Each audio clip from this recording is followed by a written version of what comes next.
Welcome back to the Inn at the End, friends. Our troopers are already at their table, getting underway.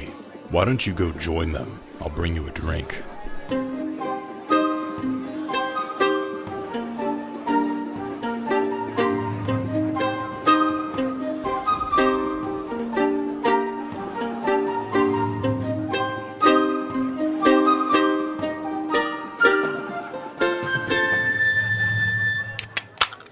Welcome to the Inn at the End, the Internet's #1 D&D Let's Play show, except we're not going to play today.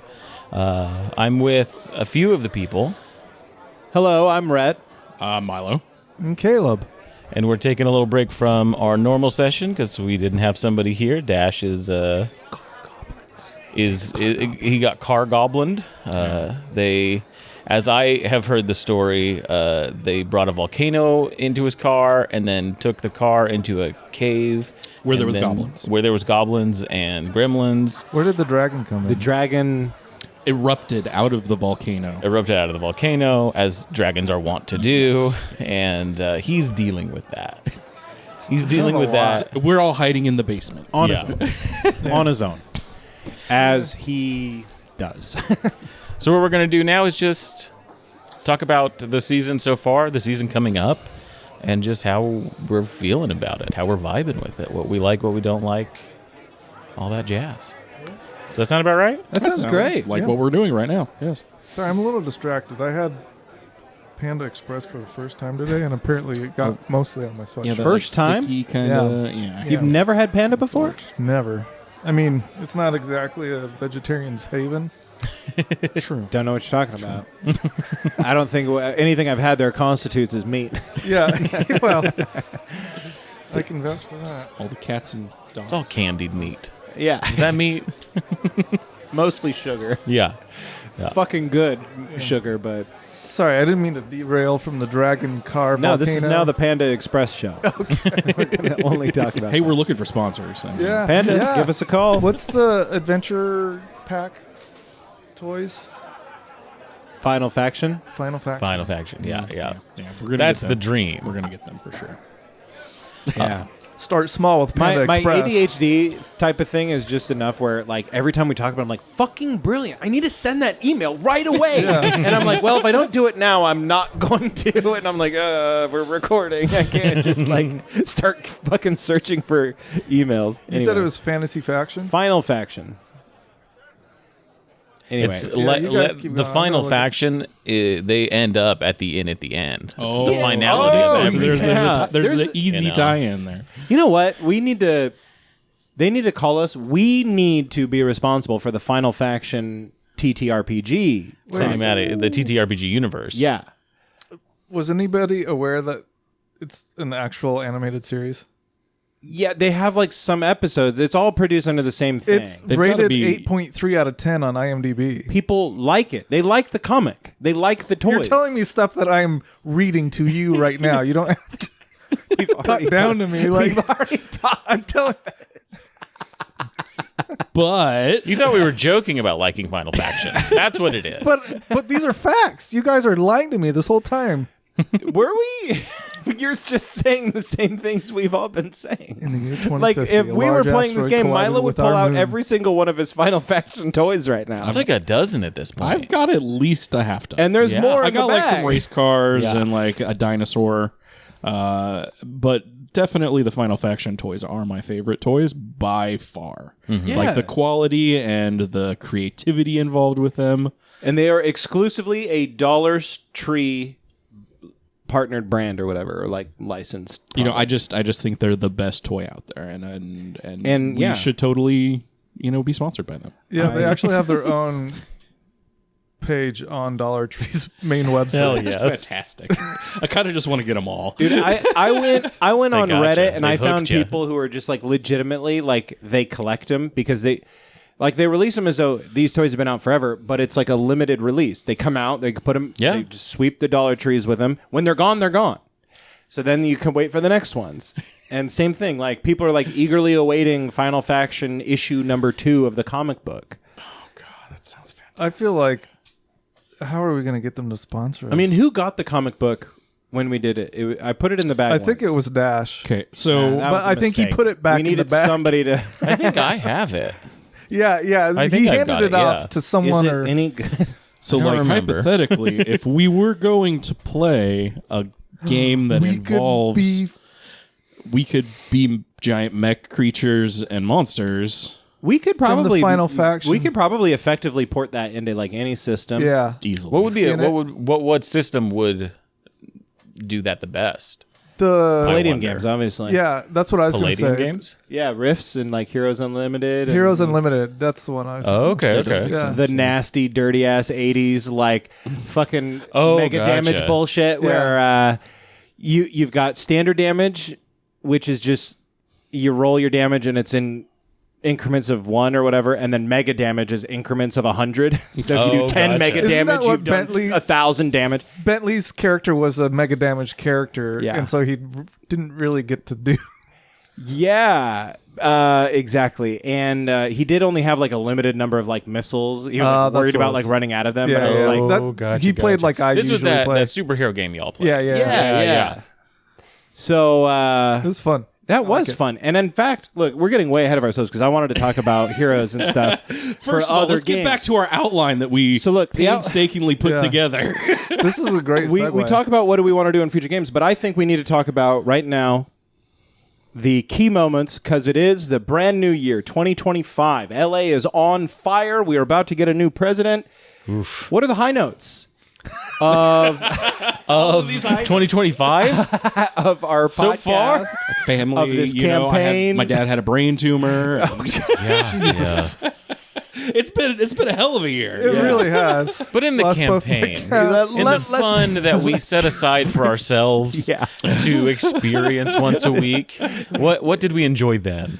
Oh, For me, I'll go first. We talked about this just a little bit ago, but obviously, like all the mom reunions Yeah. were really cool. But I especially loved Ben's mother's reunion with him. That was very good. Like, if you've listened to the show, you know that Ben was raised by a single mom Who works 2 jobs? who works 2 jobs. And Ben, the dutiful son, never had questions about his father or anything like that. And when the whole story kicked off and we came back to Quilton, my mom was mysteriously gone. And tracking her down. is a surprise. to the DM. And when we tracked her down, she had essentially had this afterlife situation where she was protecting Ben's soul or a piece of Ben's soul or whatever it might be.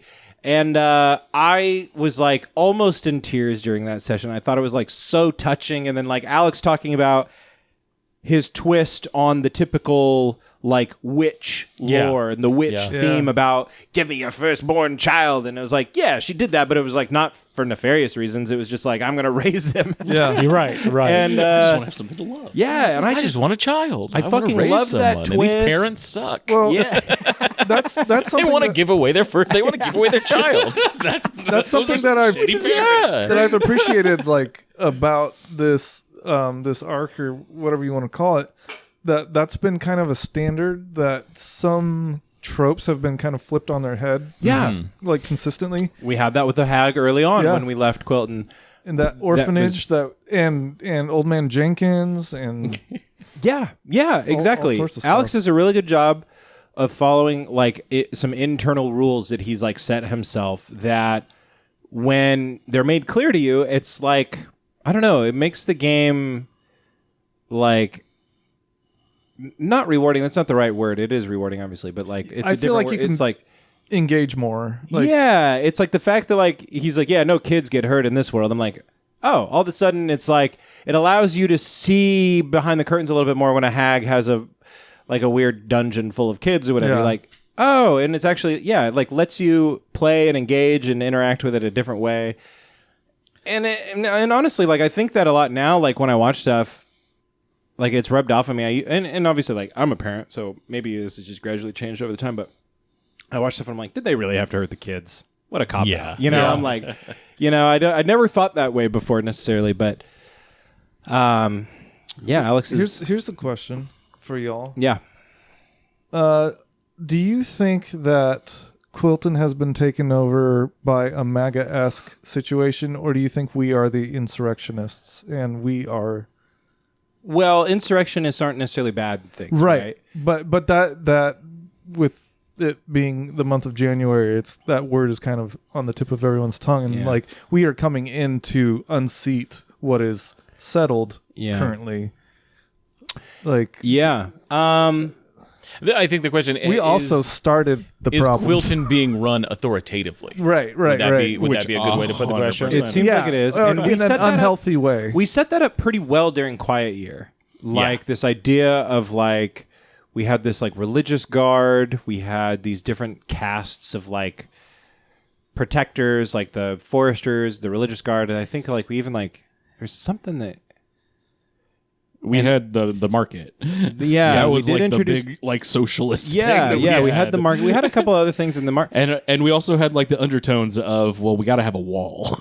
Yeah, for sure. The wall. I think that's what I was going for. Yeah. Yeah. And we have this ziggurat thing that's in the middle of town that nobody really goes into or wants to explore because it's scary down there. Yeah. But the elites still make use of it in one way or another. Yeah. And then we also brought Alistair. The only thing that we never really explored more about Alistair was, remember the weird sentient bubbles things? That's what's there. That's the what I think project is going in the on bay right though. now with the They're project. trying. Sure, they're yeah, trying to raise it. Oh. They're whatever trying to it figure out is. what the bubbles were. Yeah. Oh. Because they know that the The- bubbles existed. The thing that I don't think I have pulled as well from would be the multicolored water that showed up Yeah, there was from like the spring. from up, Right. which is different than the bubbles in the you're bay. I right. forgot about that. That was... I've got kind of like ideas on what happened there, but it's not something I've brought back. Yeah. Where the bubbles is that that's like they're doing something in the bay and that's related to that. Gotcha. Okay. See, and I don't want to like go back because we're so close to the end. It's like I've been kind of tempted to go back to those early episodes and listen to what we said and did Yeah. about it. so you can ask the right questions. Right.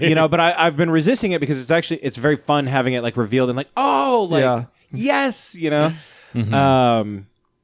as we're heading into the ziggurat or whatever we're about to do, like that's exciting in its own way to figure out what's gonna. Should we have decided to go and help Corgan and Dorgan first, and then Probably. Well, we don't know where they We are. probably should. we do. They know were exactly where You're they pretty are. sure you know where they are. Yeah. and we think that they're running the said that show there's in two the prison orcs or fighting whatever. in the prison Yeah. for show. They're basically running the prison. Like, They're should we running have? the prison. How bad off can they be? They're you know? probably fine, but we could use them probably. That's my point. Well, let's is- turn around I'm and go speaking get as 'em. Ace right now. Yeah, we can yeah. obviously Yeah. use the orcs. And me speaking as Simon, who just spent 6 hours in the Forest Temple, could have used maybe Corgan and Dorgan. Yeah, I mean, look, I've been. Yeah, it's hard because I think I remember like not wanting to drive that decision too much because like Ben's number one thing has been getting Corgan and Dorgan back since the moment we fucking Yeah. split from them. That's true. You have been the one that always asks, "Do we know where they are?" Yeah, I think the decision though ended up being like you knew like the one thing you knew was that there were people Yeah. that were being held at the we ziggurat. wanted to take care Like of those, there were innocent people being held at the ziggurat, and you wanted to deal with that first. Corgan and Dorgan are strong and can And they're defend not very themselves. innocent. it sounds like they're I taking feel care like of themselves. Yeah. they can handle themselves. Yeah, pretty they're well. going to be fine. Exactly. I wasn't sure what direction you were going to go once you got into Quilton, but that ended up making a lot of sense. I'm like, oh yeah, this does make sense. Yeah. We Like, would it's go an and help the people that need the most help. identifiable problem. Because I will say to what you were saying earlier, Caleb, like, are you coming in for the right reasons? Like, I don't know if I've made Alistair out to be that big of a bad guy, We've other than just kind assumed it. of assumptions and it's like all these other people around him that are Yeah. doing things. Well, he's but taken over the city as far as we're concerned. as And far he as has yeah, changed it into something that we don't agree with and we don't. We want it back to the 40s and 50s. yeah, Like, yeah. exactly. It is true that it's Back when things were definitely good. Yeah. it is true that like because my first instinct when he said that was to be like, well, his bodyguard that we beat him up and took his armor and his Right. sword, that guy like was a huge piece of Grav. shit. Grav. Yes. But then I'm like, well. He was only after us because we were lawbreakers and all that type of stuff. So when you put it in perspective like Yeah. that, it's like, oh, Yeah, But like, I yeah, don't- all the antagonists from Quilton that have been under Alistair, like they very much feel like they believe in what's going on, like Yeah. they believe in the movement. And you're it's- not entirely sure what that is, We just know it's different. I from think what it's we've definitely seen. reaffirming. Yeah. The same thing with Ace's mom. It's Right. like she doesn't necessarily like dislike Ace or anything like that. She's just following, like, this is the rules that are set forth, and I'm just kind of going with them, and that's what works, and that's what matters. That's what Yeah. you should do. Like, she's not necessarily a bad person for that, Right, but yeah. It just seems Pragmatic. like she is like taking advantage of the situation from like our perspective. Yeah. Yeah. And I think that Like all the dress cues. Damn dress cues. Damn dress cues. right. I think for me what really sealed the deal about whether or not we were doing the right thing was like the Foresters and everybody were like talking about their power being spent to do certain things a certain way, and it made them uncomfortable. They didn't like it. But also, And- the Foresters were kind of a little bit selfish. they did seem remarkably selfish. I would say, like, had a little bit of a proud. selfish shriek. Yeah. That, like, there's a sense of pride there that maybe goes on the side of narcissism. Like, Oh, okay. You turn that around. I was like, of course the Forester would say, get him.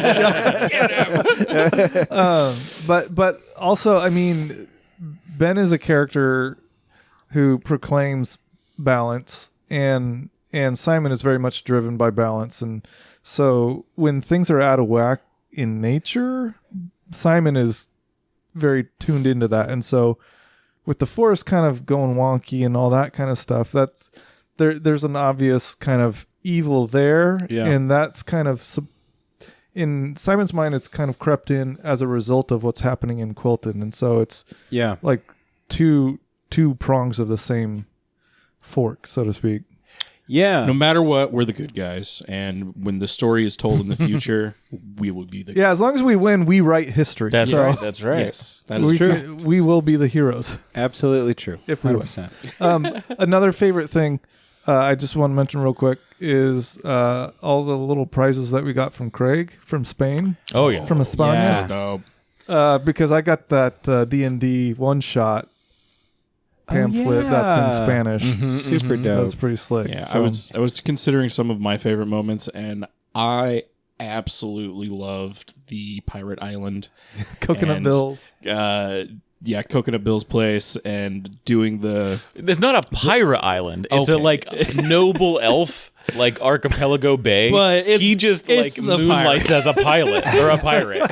He's doing his Gap century as a pirate. I just, but I also love. Yeah, yeah. May as well have been fucking Treasure Island to us, though. You know, we're like, yeah. ahoy, mateys! And they're like, the entire arc of that, it was probably some of my favorite D&D moments. it was that was very super good. fun. Yeah. It was And like like a the break. ambush at the party was super fucking awesome. It seems like that was a sunny kind of weird of mayhem, and That was we've the beach got- episode. Yeah, and then we've gotten to like that's the episode of Lost where they find all the Yeah. beers in the old van. Yeah, that was that whole That was a little whole, bit of a break because Yeah. that was right after the prison of pain. yeah. which was rough. We needed a weekend at Bernie's, Which was Yeah. just straight up Dark Souls from start to Everything finish. about that, Oh, yeah. we're like with our friends, and we're like trying to get our buddy married, and like there's yeah. all these like little side mini quests. We going established on. our own house. It was oh yeah, that's when the McQuiltons came around, yeah, and that's also where I like tried to get Val to kill my dad. Yeah, a little rough.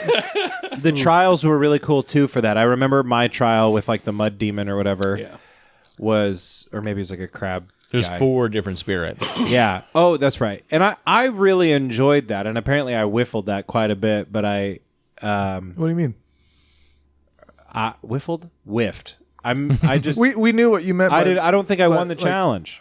Oh, The spirits weren't vibing with you. Yeah, they weren't vibing. that's I was, right. yeah. Okay. but it was that one was that was like my interpretation of like the spirits being like if you do what they do, if you're Right. if your frequency, if your aura is the same as theirs, then you kind of commit Yeah. to the Literal challenge. vibe. because there was one who had so many questions, and then Ben was just doing the one answer thing. Yeah. Yeah, Like, no. and it's like if you asked him the questions, that's what that would Yeah, have aligned yeah, that's- yourself. that's like what if it you was. were as interested Let's in him as he replay was that interested right in you. now. Yeah, let's Let's go redo right it. ahead back to it, and Yeah, let's load up that save.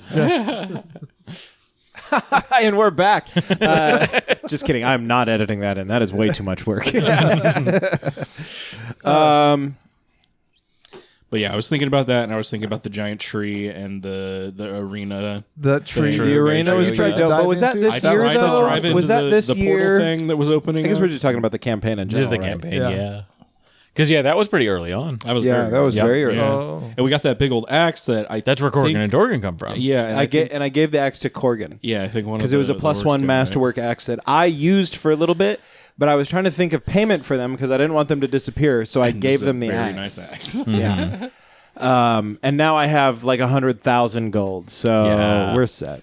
Yeah. We're set. Money hasn't really been an issue this time around, huh? I told you, you just trust in Melora, and things all fall in place. and here I was thinking, I've got 80 platinum. I just never want to deal with money. I'm so uninterested in going and buying things. Well, there's a part of me when we're playing the way that we play, I'm the same. I don't want to bother with it. But then I think to myself like, well, I want the magic items. Yeah. What better way to get them than just like ask Alex if I can trade money for them, you know? Yeah. And then also there's a flip side where it's like me and Alex played a few sessions of Waterdeep Dragon Heist. And there's a part in that where the party gets an inn. And it's up to you to decide what to do with it. And we kind of like gamified it even a little bit extra and like hired servants and like Alex's that character was a like ton of used fun. a spell to like, and it was like, yeah. And all of a sudden I'm like, do I got to get the spreadsheet out? Like I found a fucking, somebody made a spreadsheet to track expenses and customers and you roll dice to see how business is that week. And like, and I was like, I was so fucking stoked for that for a little bit. That's the kind of stuff I do in my free time. Right. Yeah. Yeah. I think that's a Bookkeeping. fantastic transition to kind of go towards and go back to what are some elements that we'd like to see added to the game. Yeah. And in the future, like, because we loved the Quiet Year. Like, the Yeah. Quiet That Year, was I think we fucking can all awesome. agree that is the, like, top-notch way to start a campaign. Are we going to do that again? Well, I mean, at least something like that to set the foundation of any season going forward. Like any makes it campaign, that's how I interesting. want to start something. See, it's how hard. much? Go ahead. Jinx. No, go ahead. You. Okay. How much of your scheming developed out of that, and how much did you have in mind as a part of Haven already for our campaign that we're in? I would say, in essence, it was what I gave you when we started the Quiet Years, what I already prepared. I'm like, this calming thing is going to happen. Your Okay. town is here. This temple's here. So it just kind of filled in And the then details. we went from there. And at the end of that, I then, went through all of that. Which and you have done turned superbly, into Yeah. by the way. the adventure that we have. Cool. Like, It's so like- much of the stuff we had. We spent the Quiet Year putting together this villain, Alistair, in essence. And I'm like, well, he's going to be the bad guy. Why is he a bad guy? What is he doing to all these things? And- Yeah. May I have one? I You don't wonder if we go that route again. If you need another one, I got one now that upstairs. we've I just done don't it wanna and go now that we've seen how it plays out, I wonder the cool ideas that I feel like we'll be way more methodical about what we're putting into the Quiet Year. Which I think is a little dangerous. It can be, because the like- best part about it was like we're sitting there and like, what do we call this guy? And I remember just like Alistair.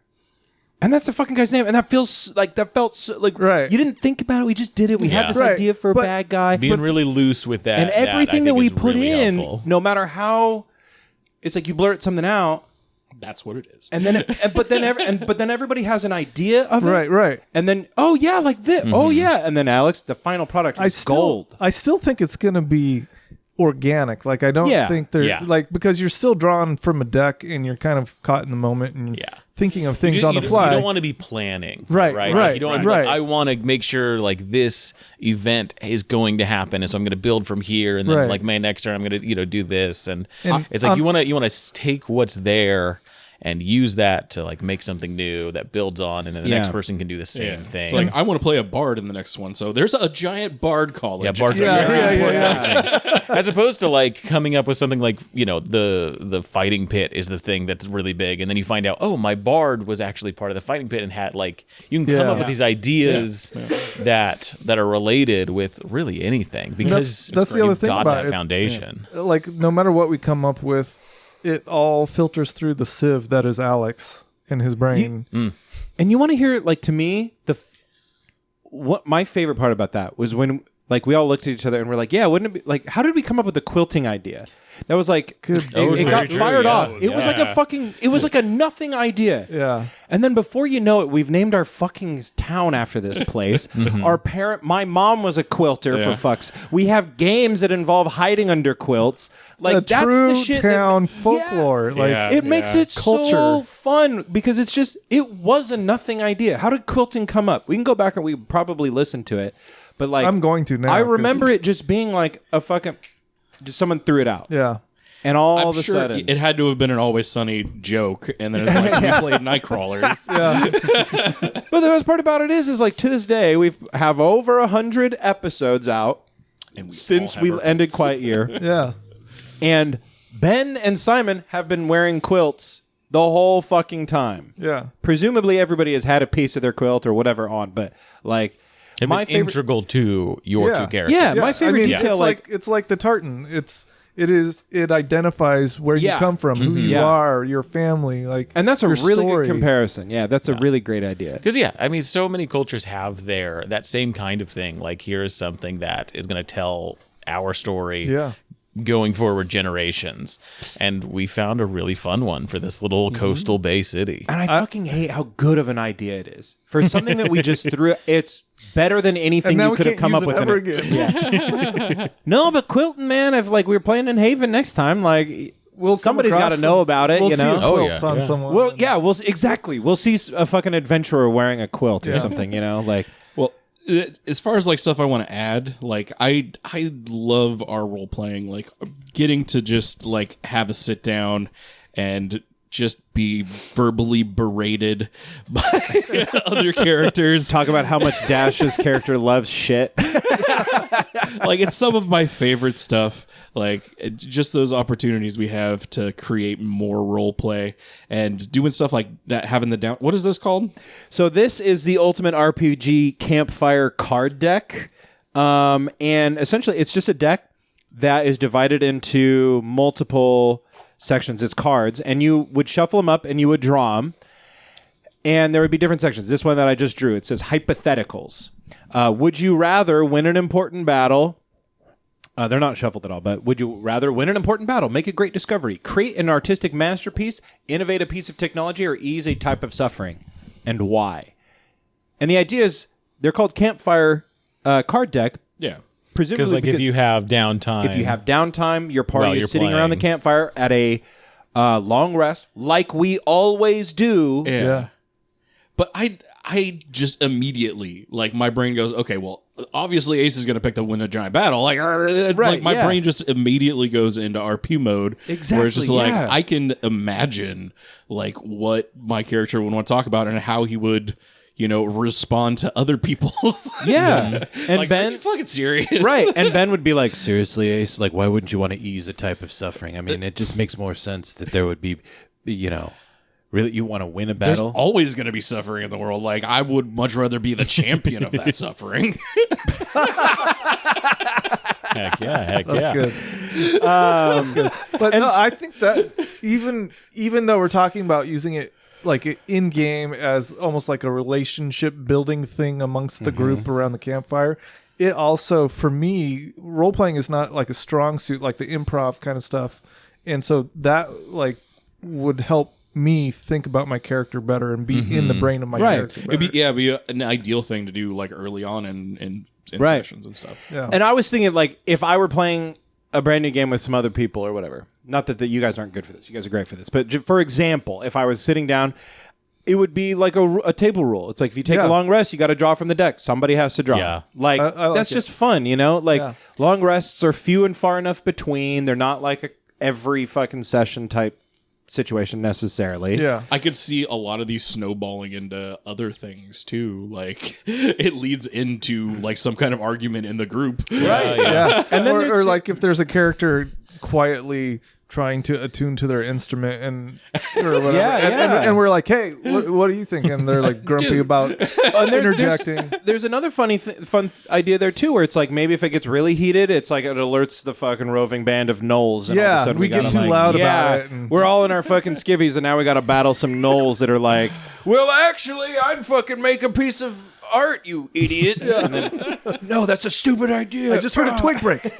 Yeah. I think it could be fun. I picked it up on a whim for Christmas, and the guy that made these, he's the guy responsible for the One Shot podcast. If you guys have ever listened to that. And he's also responsible for this book, which is kind of fun. I tried to use this for some writing. It didn't really go super well. The Ultimate RPG Character Backstory Guide. We all know how to make characters with pretty in-depth backstory. I don't think this is a struggle for us, but it has some really good prompts. Cool. And one of the characters that I write about all the time is a riff on the ranger that I played after Arthur died, Strummer, the Kenku. Yep. I turned him into a sword and sorcery character.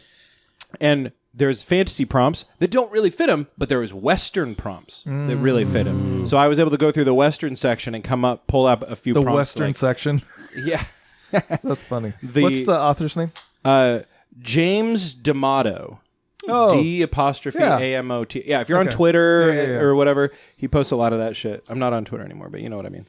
But yeah, no, I like how the deck of cards brings in kind of those benefits of the Quiet Year to your regular gameplay. Yeah.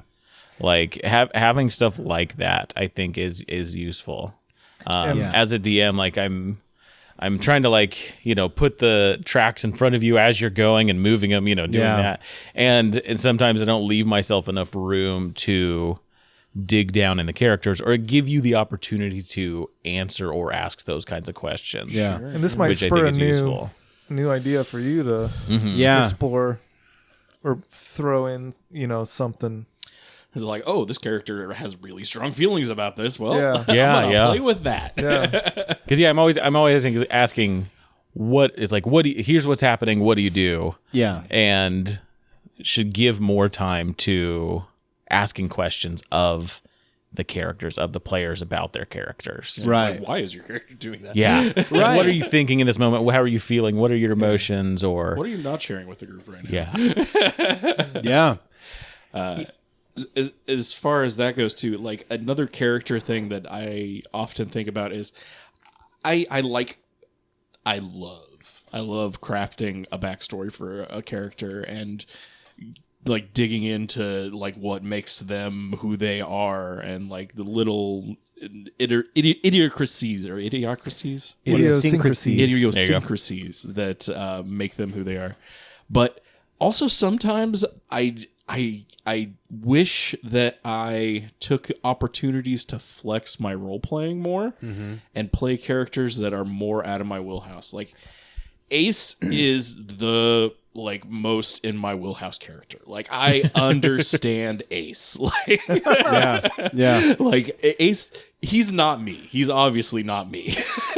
But he's like things that I think about often. Yeah. It's like if you took some mental guardrails off. Yeah, if I just like went full bore, like I could imagine an Ace person. I could imagine a person that is Ace. What do you think the exact opposite would be? Like, what is the thing that you would be least comfortable trying to portray? Oh yeah, Like some pious elf. No, I have no idea. I've played varying characters. Like if you look at Ren at Bren and you look at Ball, like they are similar but still very different character and distinct, very distinct. Yeah. But I don't know. I do have a wide range, but sometimes I'd like to play more like just something that is unpredictable, like I don't have a plan for them. Yeah. Ace is very unpredictable. Maybe a bit like Arthur. Huh? Maybe a bit like Arthur as a character. What I'm trying to get at is the idea of playing a character that you maybe didn't prepare for. Like what would everyone think about rolling characters? I would love that, except for I'm pretty committed to like there are some classes that I do not want to play. Sure. Do tell. Like I really don't want to play a cleric. This is about as close as I'll get, and I like it's not anything to do with like even like playing the paladin was like my kind of compromise on that. And even then, just 2 levels. You know. Just And it's not anything wrong with it. The cleric is great, and some of the subclasses make it very powerful and cool. I'm just not into that style.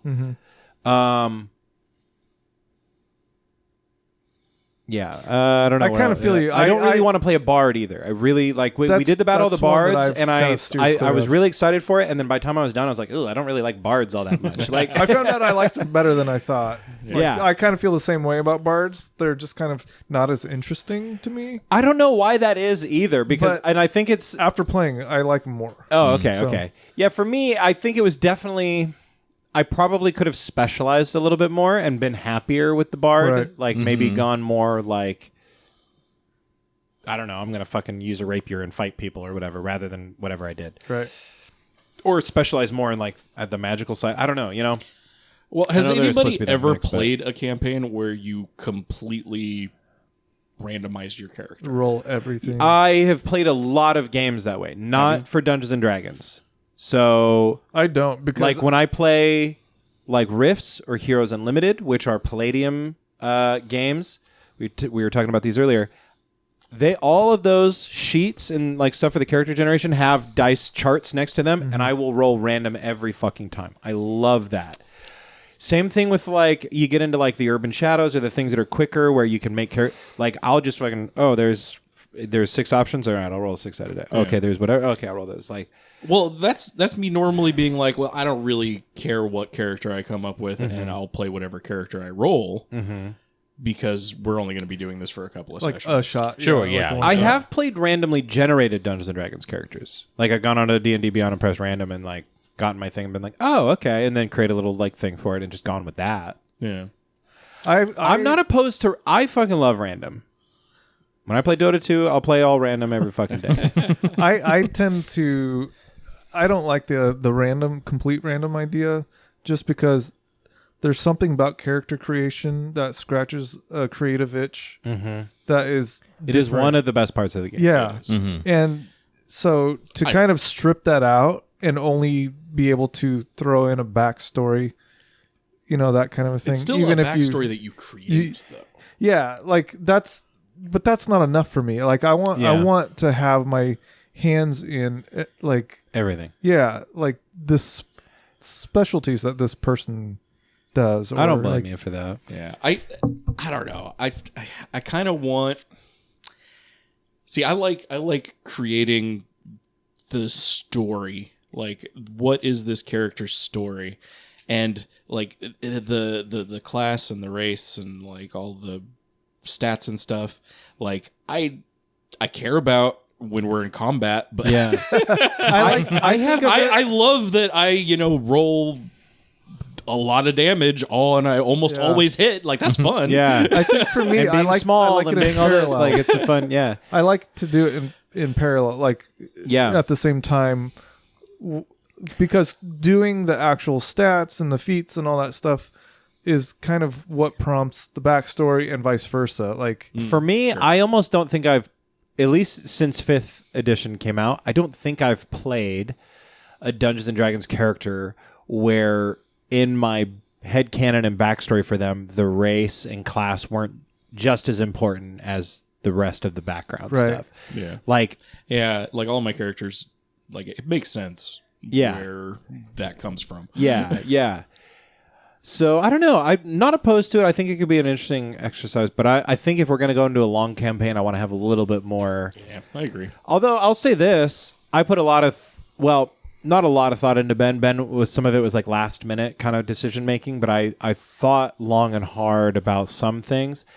And ultimately, like when it's all said and done, I'm not sure I really liked what I ended up with. I really like Ben. I think he was really fun to role play.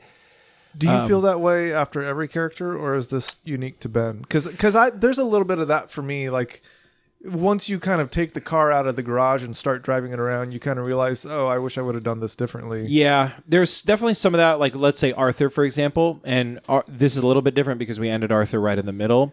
I feel, not right in the middle necessarily, but I feel like with Arthur, I was finally starting to open up. Well, so roleplay wise, loved Arthur. Yeah. That was fucking great. Same. Gameplay wise, I felt like I was finally starting to get to a place where I was being able to do useful things that I had planned from the beginning. Right. And so that was exciting. Like how you designed. Right. There's something interesting there with either our D&D system or another system that we can talk about is starting level. Yeah.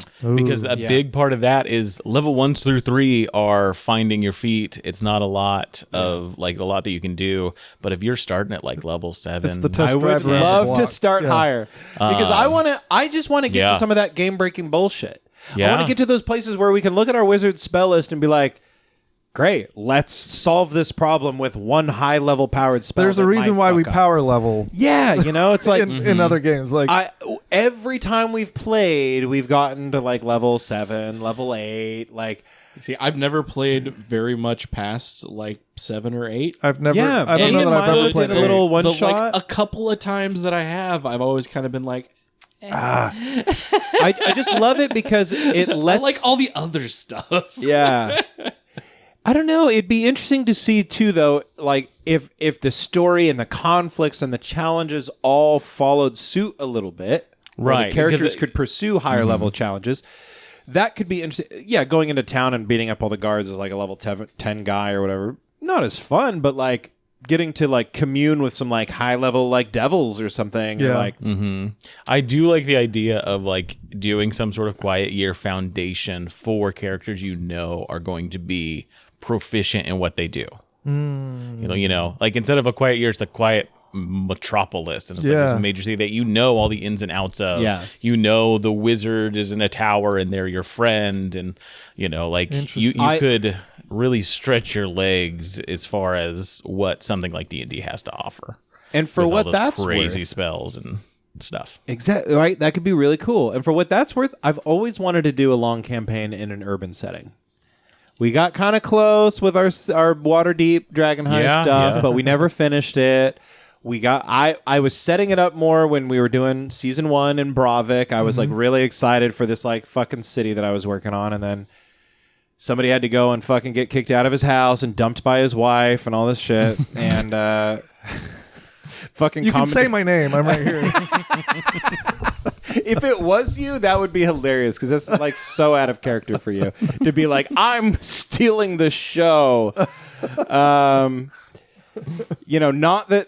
Not that what followed wasn't enjoyable, because like Durok is like, as stupid as it fucking is, the dwarf who hits things with a sword has ended up being like my favorite role playing character. Yeah. Like the guy, like, and I was literally like, I'll just do the opposite of what I have always played in role playing. Guy who hits things. You see, and that's what I was talking Yeah. about with like picking characters. Is like I kind of want to play something that I wouldn't play. Yeah. Oh, and if you don't know what we're talking about, dear listener, go to dndpodcast.org and check out Chaotic Amateurs seasons 1 through final. If you aren't aware, In at the End was previously or once called Chaotic Amateurs, and it had 3 seasons. 5 seasons. It had It would be the Durok and the gang, and Yeah. then the first two, and then Arthur. first two We're talking seasons about. of, I guess technically Haven. when we're talking about Ren, we're That's talking right. about That's right. all Yeah. We finished up in chaotic Haven. amateurs. Yeah, really. Yeah. I guess we didn't really start In at the End until we did the one shots. Yeah. Where we did Battle of the Bards and And then Beyond the Boiling and then Quiet Sea. Year, and then everything that followed. yeah. Blows my mind how long we played together. We've been playing a bit.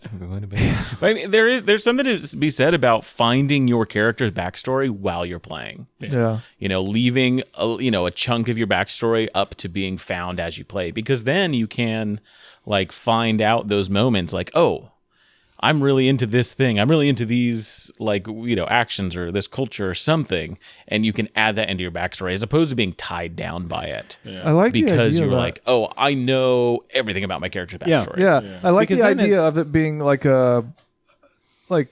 the player knows a huge chunk of the backstory.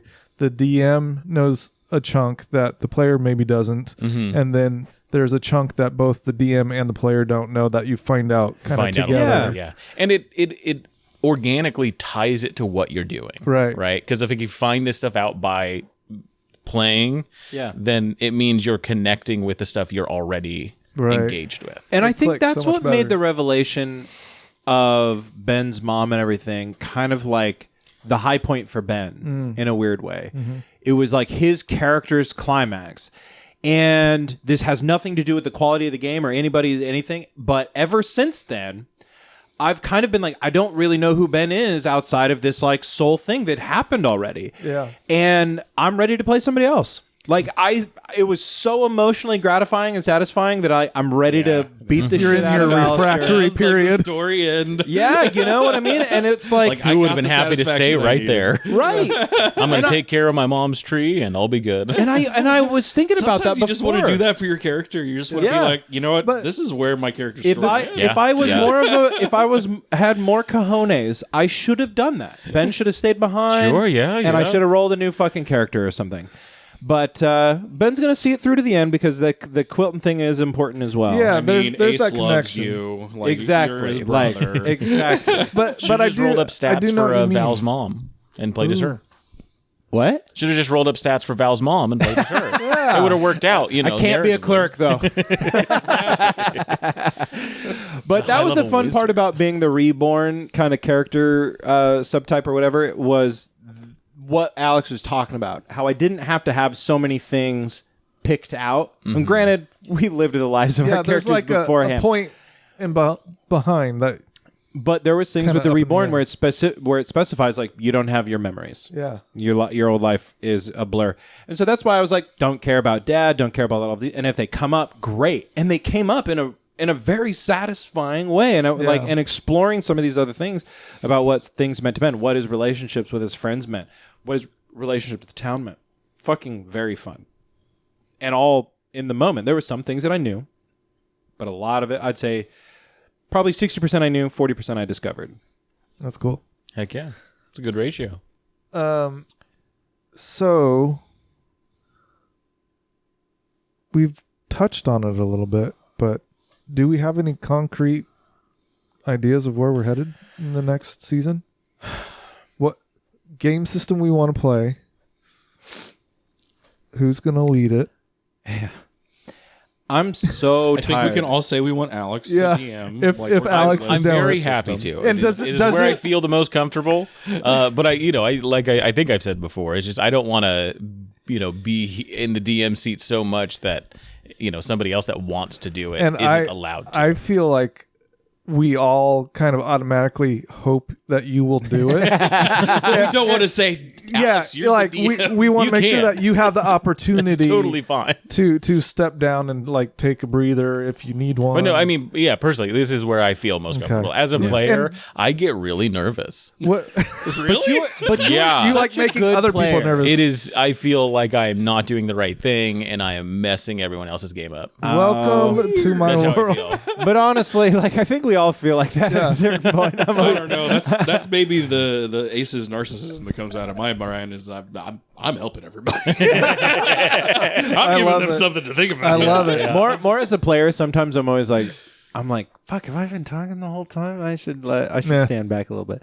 You What- can talk more. So it doesn't matter what game system.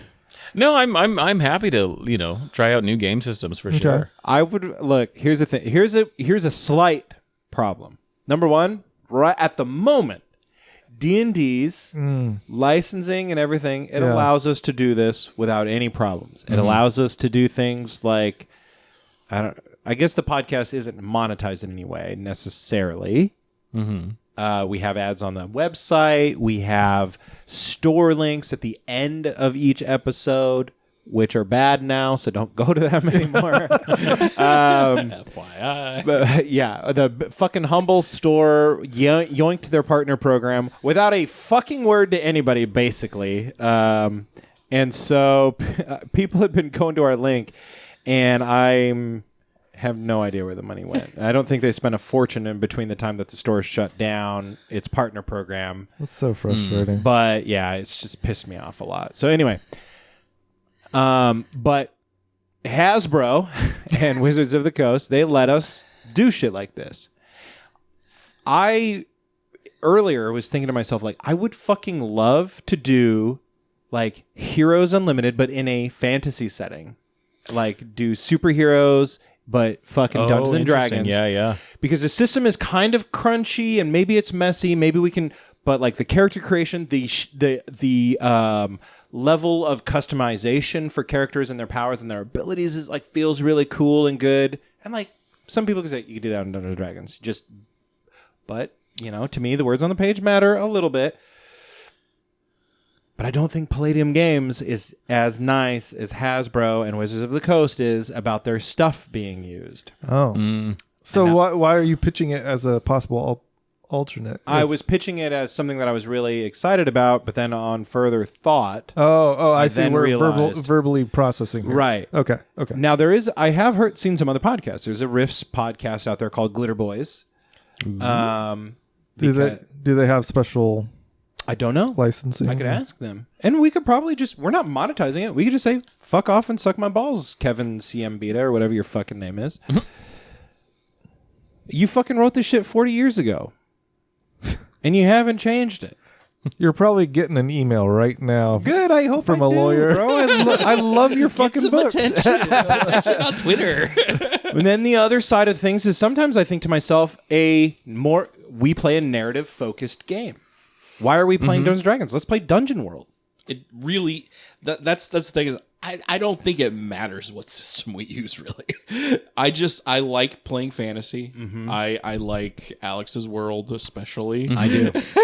And that's always it's a treat for me to expand this world more. Like if we play fantasy and I'm a DM, I want to play in Haven just because it's my little baby.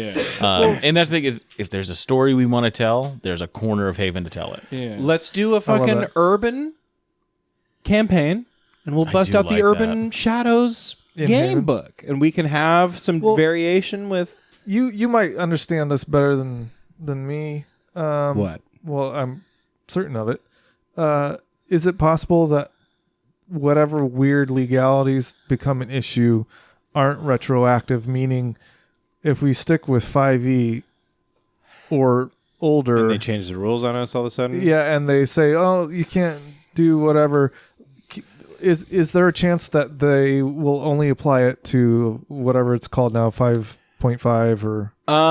No idea. No idea. They could probably because on YouTube they can look at your entire back catalog and pull anything. But But they didn't own it. so the only thing is outright if they like they were do now. if they were to do that and be dickheads, we wouldn't want to play their system. Yeah, exactly. Anyway. And we're small fish. I think we're probably It wouldn't be an issue. Yeah, I think we're probably way Yeah, overestimating. we're not like NADPOD or. No, we're fucking nobody. in the grand It's scheme more things. of a principle kind of thing. right. Yeah. With exactly. the community. I mean, that's the thing. Yeah, if like D&D or something, if they were going after creators, like we would we'd be want like, to Yeah. be messing with that. That's a pretty clear. And that's when we just fucking host everything under like shell corporations over in the Bahamas, and we just keep fucking making D&D products. Yeah. We get real into the fucking weeds of using their intellectual property. We dig out shit that they didn't even know they had. So I guess at the end of the day, it doesn't matter because the system is just a framework. Tool. Yeah, it's a tool for us to roleplay. So it does I matter wanna then plan. because it's what framework works best to tell the stories that we want to tell. And I do You know. think that D&D is actively hostile to the way that we play, to the narrative heavy, to the role play heavy, that focus. Like, we love rolling dice. D&D affords a lot of opportunities to roll dice, but the game is based around beating bad guys up. And even all the skill checks are based around beating up bad guys and overcoming obstacles. There's not a lot of skill checks that are just for role play. Yeah, persuasion, yeah, whatever. But those are still obstacle focused. They're still What focused system on. is better at doing that? But that's why. But look, and I think that's the power of something like the Powered by Apocalypse games, Dungeon World, Urban Shadows, what have you, is that there is a scale of success. It isn't just success or failure. Copy. And I know, Okay. and I know that Yeah. Alex is good about this, where it's not always a hard lose or a hard win. Right. But there are more concrete guidelines and rules and ways that, like, a middling success Right. impacts you, or I a follow. really bad I failure like that impacts a you. lot. Yeah. And art is I hate that it's like, okay, I didn't get, 13, so it's just it Right. doesn't matter. Exactly. It Is the doesn't matter apocalypse what I a D6 rolled. centric? It's the 2d6s. And how high you get is how hard Yeah, the it's success. like anything above a 7 is a success, Right. but there's like mixed successes, there's mixed whatevers. Cool. But then the other advantage too is that like you're not managing money in these games. You're managing other things. Like in Urban Shadows, I don't know about Dungeon World, but in Urban Shadows, like your currency is debts that have their own mechanics that you can call in for favors with people or use them to do magic or whatever. That can create so much role play too. Exactly. That's Yeah. the best part. And I'm not I'm not trying to say let's make this the Urban Shadows campaign or whatever. But there's something to be said about a game that focuses on narrative and that focuses on that. Move some of its mechanics into the narrative. And because that's what it is, because there is something to say about the narrative interacting with people being almost more free with D&D because there's not as many rules to it. That's It's just what how I was you thinking. interact, and it's like where sometimes those other games, the Powered by the Apocalypse ones, they're very narrow in their like, this is the kind of story we want to tell. Yeah. And all the rules are going to be related to that kind of like, monster of the week Yeah. or what have you. And that is like the number one kind of thing about, when you're seeing what other people say about Dungeons and Dragons podcast. It's like, oh, this is a Dungeons and Dragons podcast. Or like, oh, this should be a Dungeon World podcast. They don't even like rolling dice. They played 5 sessions without rolling dice. They should play Dungeon World, for God's sake. Sounds like our campaigns. It's pretty close, right? And I don't want to focus us into a narrow thing. And I like that we all have, this far on, I feel like I finally have an okay grasp of the rules of Dungeons and Dragons, and even like some of the more narrow or niche specific rules.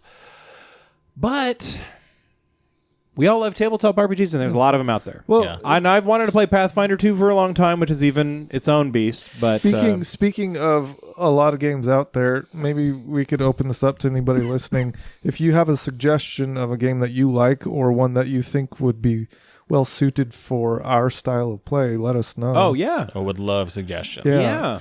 I Because- think our website has a contact page. If not, our email is still chaoticamateurs@gmail.com. So yeah, you can do that or reach out on social media. yeah. stuff. We're on social media. I'm Can we at not Red is get- awesome. And at the end? Not the email. I think I got it,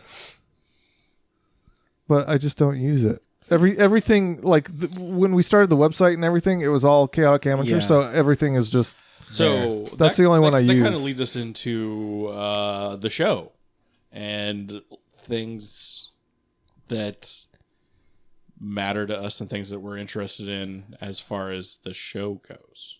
Yeah. Like the more bolts and mechanics of what we're producing and creating. Yes. 100%. Go on. And I don't know anything about what that is. As far as like, I don't even know. What do we talk about? Do we want when to we're- stream more? Do we? Yeah, like I see. streaming and So, like interaction with our audience and things like that. yeah, I really liked when we streamed. I hated the amount of work I had to do. Yeah. The nice thing was, once it was set up, it was good to go. I didn't have to like edit it afterwards. I just handed it off to Caleb or uploaded it to YouTube or whatever. That was cool. But I would stress about it all fucking day. Like, oh, how am I going to set up the cameras to be just right? How am I going to do all this? How am I Yeah. going to get the sound right? So it ended up being a lot more moving picture. So like our last stream was several months ago, and I've just like kind of been fine not bringing it up, even though I enjoyed it. Yeah. Goblin with a fat ass was like one of the most funs I've ever had running a That was game. fun. I fucking loved that. My Playing name is Troika. John. I thought was fucking. Oh, what I a good love game! That game so much. And I was at a game was store, the wild. Portland Game Store on Killingsworth Street yesterday in Portland, and I found 5 folders of 1-page RPG games, and I was Cool. like, I should just fucking buy these all, Yeah. baby. We're set. I Yeah. didn't, but I should have. I got a bunch off of Yeah, they're all over the place. They're online. Stitch. Itch.io. Yeah, itch.io. Yeah. Yeah. And that's exactly where I got Goblin with a Fat Ass. Yeah. yeah, we found some really fun games. We played Troika, which was like I fucking loved was a Troika. ton of fun. Like, It was how do we badass. play more Yeah. fucking As far Troika? as like a podcast goes, would something like that be more manageable? podcast? Like if we didn't stream it, if we didn't podcast and we Stream. only stream. only streamed and uploaded the stuff, like That means I got to put on clothes Now, every time we. that was kind of play the dream session. of mine for the stream was like, I thought it would be really fun to do the long campaign exclusively streamed. And so we this could, is the time we need to start talking about that. my only hang up on that now is that it's never going to quite have the production value that I initially envisioned, Which is okay. which is okay. I think the production value that we achieved was sufficient. With a little bit more work, maybe I could like hang some fucking black sheets or something behind you guys, and we can block out. And really, would the audio quality be that much different? I think the audio quality was It was serviceable. still- yeah. I But what does it add? I mean, like, I feel like we're a podcast first and yeah, a live stream, and kind we of- are, and I like podcasting. But we could always be a podcast, but just live stream when Right. we're playing. Exactly. I really liked, there was like a couple streams that we did where we really broadcast them and we had a small audience. I really liked the live interaction, Yeah, that was cool. personally. And if we just didn't care about a schedule and we said, fuck it, we're not trying to monetize this or become popular in any way, we're just going to stream when we get together. Like, would that be such a bad thing? Well, wait. That What is do you an mean by option. schedule? Because I Because like sometimes that we don't have that to show Thursday. Yeah, because that's the major hiccup of doing the main campaign. Yeah. Streaming is If we it's just a don't commitment once a care. week. Where when we we do just it a do podcast, it's we more regular flexible. do. We can Because we can record bank stuff. Yeah. and we can Yeah. bank. The podcast has a lot of secret strengths that have served us all very well. Early on, when we started doing the podcast. I had to travel, and I realized we were going to get behind on episodes. So I branched the storyline, and we were able to do one-on-ones and get a huge bank of episodes before I had to travel, so that we could do that. Other times, we're able to play a lot, or do longer sessions, or do whatever. Get a bank of episodes. Nobody knows necessarily. I mean, you can tell because we have the introduction when we start a session. We don't have the introduction for the next week. Sure. So there's lots of little tells and things that we could do like that. But Would it be such a bad thing if we just put the streams out there whenever we played, and then the podcast would still be a weekly thing that came out? As long it's as totally possible. people weren't worried about like the time, like yeah, the release I time. feel like you would and never spoilers get viewers from that way, which is kind of the podcasts. fun part. Yeah. yeah. However, to me too, the other thing is that like it would be cool as shit. Like I remember like talking to Alex that runs the theater about this. Like it would be cool as shit if like, yeah, I can come and set up cameras on stage at the fucking theater and not have to worry about my like cluttering up my house. Not that that's a problem, but it's just like it's super tight over there, and I don't have anywhere else to really do it. I did hear about this new place in downtown. Yeah, and that's an option. That is an option too. If we pick a slow night and we do something like that, but then I think it has to be a commitment, like a regular thing. So, and it doesn't have to be every yeah, week; it could be every other week. I just like the idea of doing a stream and just like we just do a stream when we play. And if people tune in, that's cool. If they don't, we still have our content for the podcast. But it feels like it makes doing the podcast more cumbersome. It is. So that's the number one thing. No matter when we do it, it's like I got to set up tables, I got to set up cameras and microphones. This has been fucking easy because like, Plus, we can't cut anything. yeah, we got to be careful what we say. True. We can cut things in post. Yeah. Like if somebody fucking says something awful that they Yeah, shouldn't you say. have to cut out a lot of what Dash says. Yeah, like Dash is just He's I can't super even. Dash is offensive. actually here now. We've just had to cut Yeah, everything out. It's really funny. Cut his mic. I got 5 He's just tracks gonna that I take take into my DAW of choice after this, and I just fucking muted him today.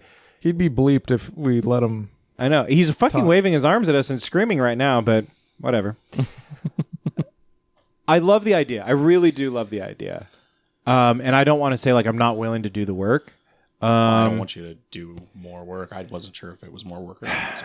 The cameras are the hardest part. You know what I mean? Like, because it's like all of a sudden I need a computer. All of a sudden I need at least 2 cameras. Remember when we first started, I tried 3 cameras and I was very quickly like, nope, never doing that again. Especially when you had to like wake one up every 30 minutes. I have seen live D&D played where it is simply like a camera in the corner filming, But I don't watch those. decent enough audio, but they're just playing the game, and it's like the stream itself is not the focus. Or you know what could be fun? I don't get involved in those. What could be fun too is to focus more on minis and have a camera pointed at a battle board. The big benefit to Yeah. doing a live thing is having maps, having minis. And we could do that, and we could do maps and minis, and that could be really fun. I do miss maps and minis. But we could do that with a podcast too. Like that. Yeah, but I could point a I camera down at the table, and it would look cool. Okay, But I actively don't do minis and maps because we do the podcast.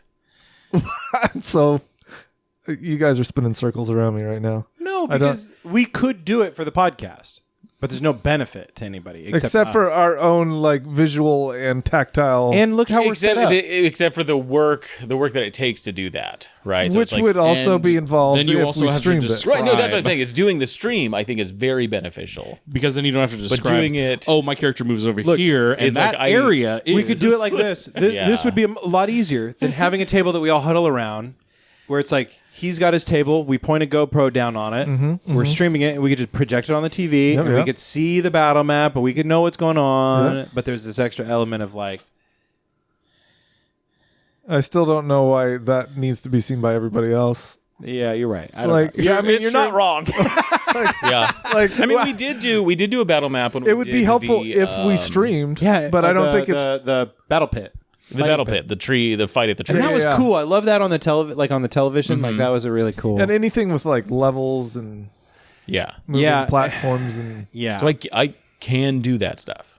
Like for sure, I can do that and set that up and have it ready. I think we talked about that at the beginning of this campaign of staying away from that just Yeah. to, like we're talking Streamline about, it. get away from the kind of crunchiness of the rules and more focus on the narrative. But Right. absolutely something. and we could I'm always crunch- like I've made maps that I look at when we play Yeah. and have like So- minis on.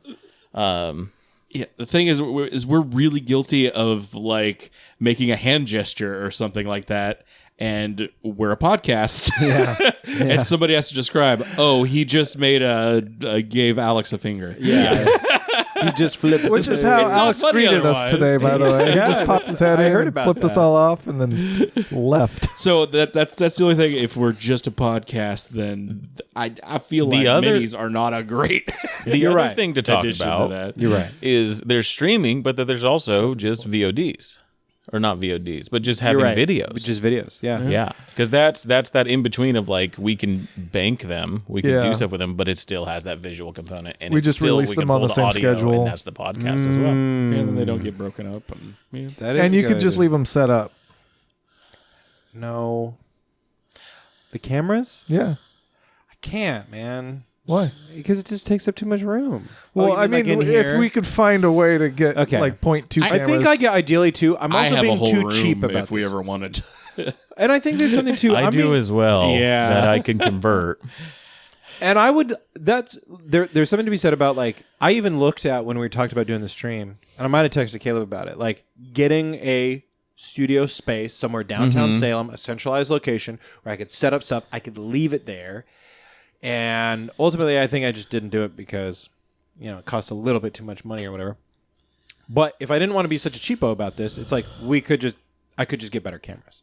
I could just do whatever. I think our mic and our sound situation is good. It's just the cameras. I've got one okay camera. Caleb's got one good camera. But yeah, Getting them making that setup easier, Right. is and a allowing big them all the part of cameras to like us talk to being each able other. do and that. Yeah, exactly. Because I do think it would be a lot of fun to have the visual, because like when we were in COVID times, right? Yeah, we got That's used what to we that. relied on. it was And we had the minis, and we did all that. It was not, and I feel like it would just there's something to be said for in person and being able to experience facial expressions and ways Putting out a visual media. I'm as well. I'm Yeah. a fan. So I wanted to do live streaming. Live streaming was something that I thought was cool, Yeah. and a really good way to engage with the community and things like that. But the practicality of it proved to be just a touch more involved. But I do like the idea of just doing what we're doing, filming and releasing on the same schedule, and doing it that way. I like That's a like good. that idea That's a more. really good middle ground thing. And Because even like as the a idea. stepping, We as don't have the stepping stone to instant- streaming. Yeah. Yeah, we don't have the instant, communication and involvement with the community that we would with a live stream. Mm-hmm. But at least we're still kind of, engaging with that type of person that consumes that kind of content, Mm-hmm. like on YouTube or wherever. so then Craig could see all of our faces. That's True. right. I don't know that Craig wants to do that, but True. And I do think that We all look like a variation of the same guy. Really do. No, you don't have a beard. Oh, Yeah. it's starting to come back in. Yeah. it comes and goes. Depends on how stressed I am. Or when I get scared. Yeah, just yeah. withdraws, shrivels up. I do. Look, you can go back and you can watch most of our live streams on YouTube.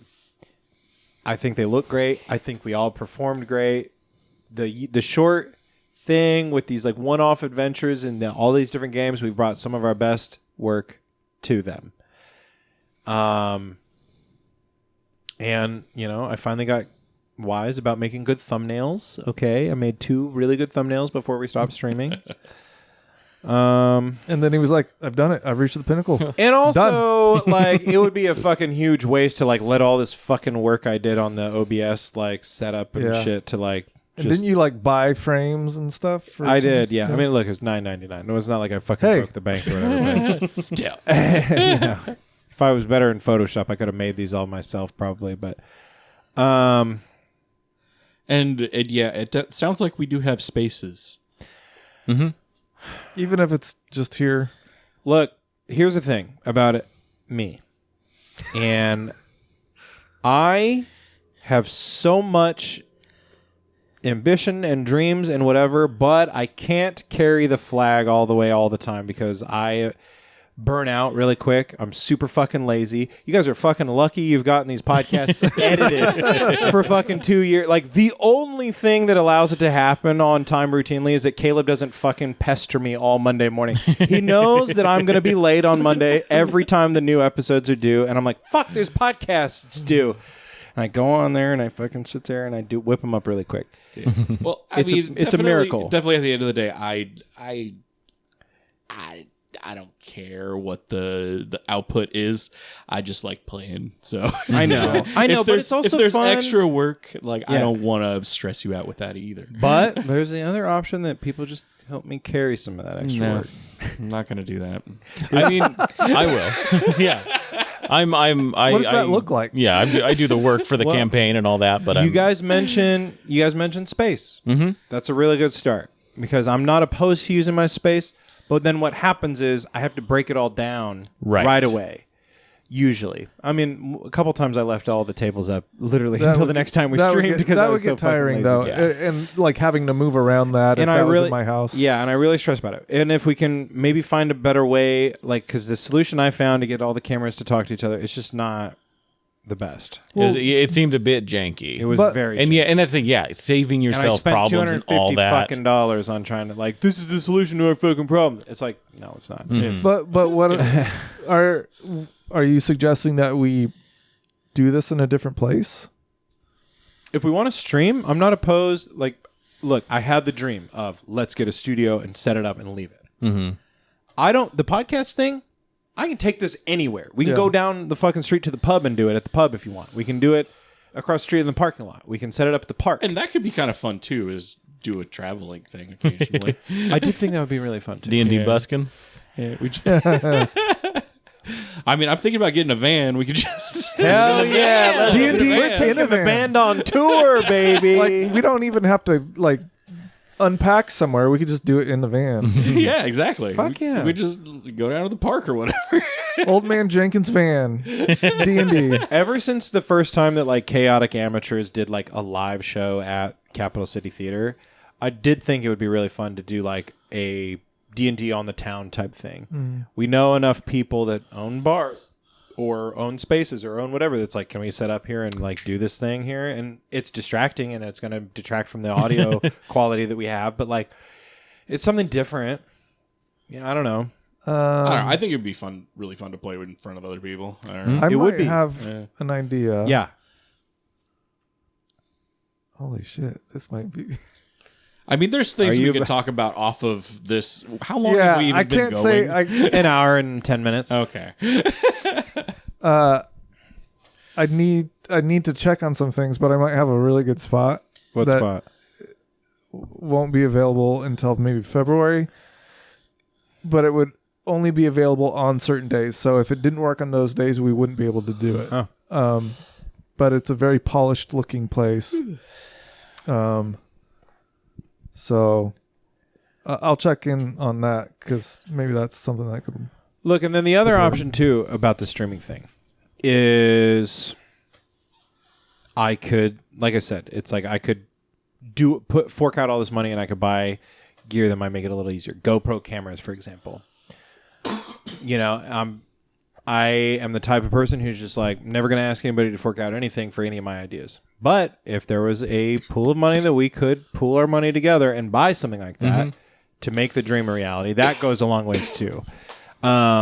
It's because I'm so fucking like I bought this thing out of sheer fucking spite for the fact that I'd been telling somebody for years that what they were doing for the podcast was fucking overkill and all this type of stuff, and yeah, we need you because we also like playing with you and like the work that you do, but also it's not fucking rocket science. We can podcast ourselves. Anybody can do it. And here we are. As evidenced by As evidenced by me being burned out for doing it for 2 fucking or however long it's been. But anyway. So there you go. There's a stream. I like the middle ground idea. I like potentially a studio thing where we just leave cameras. that we idea can a set lot. up the mics. That's an option. I'm not against it. Let's explore it more. I think the big thing it comes down to like we have lots of ideas and stuff that we're interested in doing, but the thing that motivates us, the thing that like gets us to be like, oh yeah, okay, we're fucking doing this now, is when we hear from people that listen, like like our buddy Yeah. Craig. Yeah. Yeah, what's Craig want? Craig, just fucking, you say the word, buddy. Yeah. You want a weekly live how high do you stream? want us to jump? Just You tell know, us. I mean, just that being said, I mean, if you're listening and you're interested in the show and like what we're doing, like just be like, hey, This is another low stakes option for live streaming. We're thinking too big. Okay? We could live stream We on will Twitch. zoom the spectator in. I was just about to fucking say, we could literally set up a Zoom call and put out a link. Oh, there you go. Hang out for a Private. Zoom call. Private We could do a stream. private thing.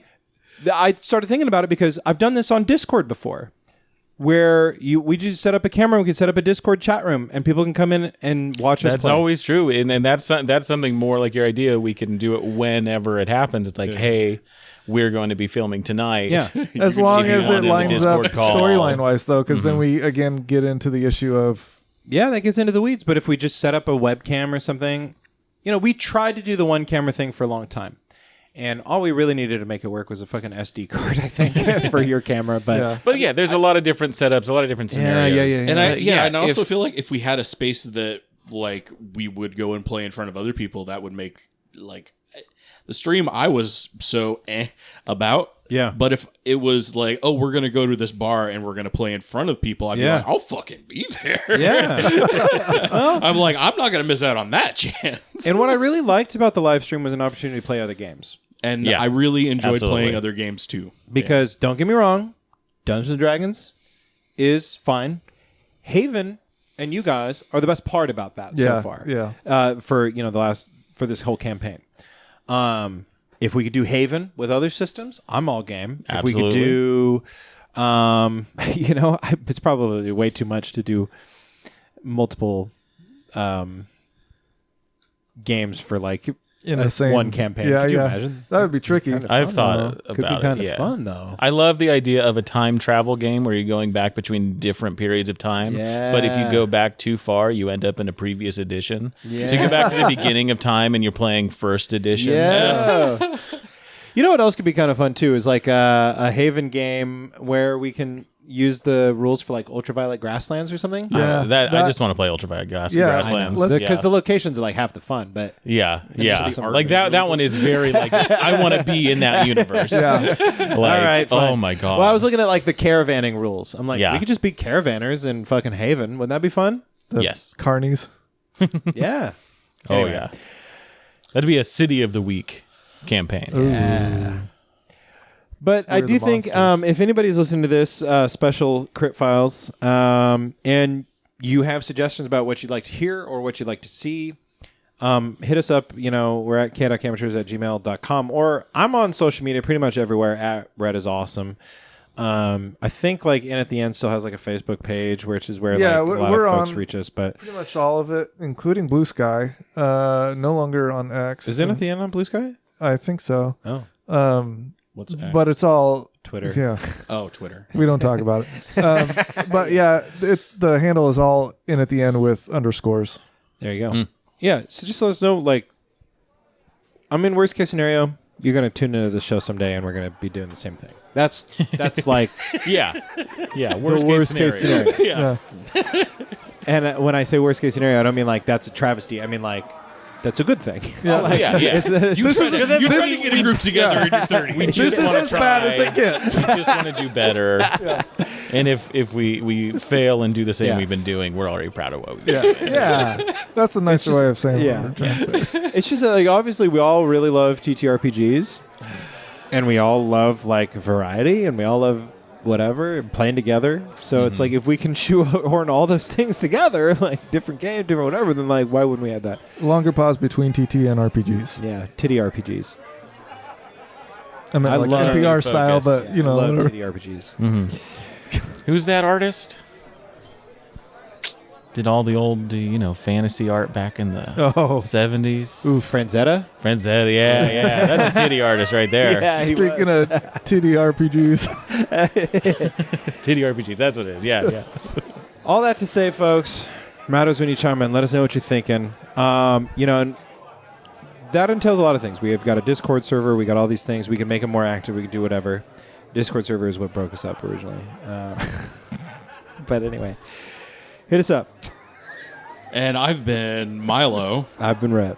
and Caleb. And Alex. Garbage Sword, keep on adventuring. Thanks for dropping by, friend. In the meantime, you can also leave our bartenders and troopers a tip over at patreon.com/inattheend. We hope to see you here next week. Until then, grab your sword and keep on adventuring.